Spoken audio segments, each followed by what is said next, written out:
जी body तिथं सापडली ती दादांची नव्हतीच. दादा आज येतील, उद्या येतील. मला त्यांना सांगायचं आहे की आज जर दादा परत आले तर मी सुद्धा त्यांना घट्ट मिठी मारेल.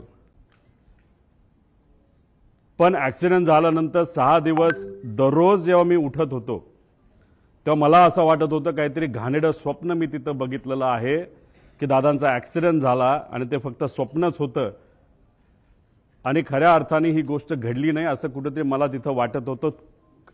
कधीपर्यंत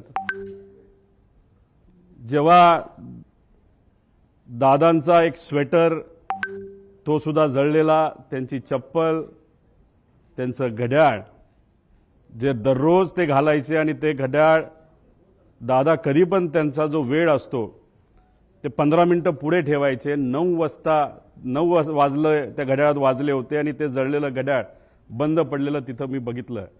आणि जे कोणी तिथं बघत होते त्यांच्या डोळ्यात अक्षरशः अश्रू होतं. कोणी निशब्द झाले होते, कोणाला काहीच बोलता येत नव्हतं.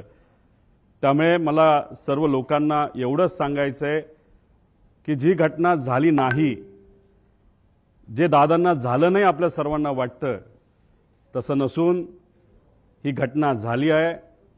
आणि आज दादा आपल्यामध्ये नसले तरी सुद्धा विचाराने ते आपल्या सर्वांबरोबर आहेत.